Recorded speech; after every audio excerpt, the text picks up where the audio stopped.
Ning naghingapos nga tuig, magbalik lantaw ta sa mga dagkong panghitabo nga mikulit sa kasaysayan dinhi sa ato ug nakaapekto sa adlaw-adlaw. Karong hapon mga balita sa kalikupan. Ani ang unang hugna sa Bisdak Year Ender sa report ni Nico Sereno. Sulod sa pipila ka buwan, hinay-hinay nga nasinati ilabi na sa Sugbo ang tumang kainit nga mugna sa El Nino. Gani miabot ang punto nga nauga og nahutdan ang Buhisan Dam nga usa sa tinubdan sa tubig. Tungod kay wala nay tubig, ubay-ubay nga mga residente ang nakasinati og water shortage ug ginasyonan na lang og tubig.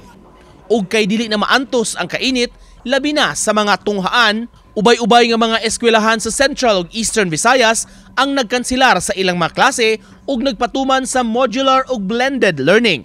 Lakip sa grabeng naapektuhan ang sektor sa agrikultura.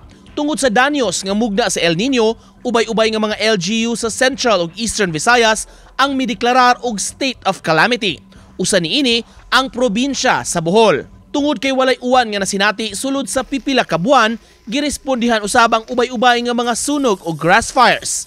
Usa sa dakong grass fire nga na-record nahitabo sa parte sa Chocolate Hills sa Carmen, Bohol. Ang tumang kainit nga nasinati usa-usab sa gipunting nga rason sa ubay-ubay nga sighting sa mga bitin sa lain-laing bahin sa probinsya. Gani duha ka mga mag-uuma sa lungsod sa Dalagit ang nabalita nga namatay human matud pa paaka sa Banakon.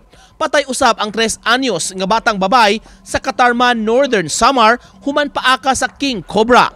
Gikahibudngan usab ang sightings sa kapin 30 ka mga unggoy sa usa ka construction site sa Dakbayan sa Sugbo.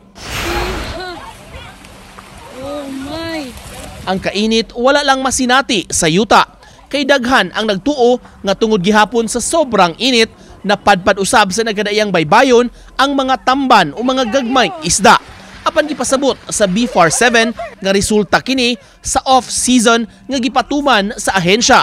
Ubay-ubay ang epekto sa kainit sa panahon. Buta nga dapat magsilbing pagtulunan nga kung magpabaya sa kalikupan, paninglan kaniini sa umaabot. Ako si Nico Sereno ug kini ang ako special report.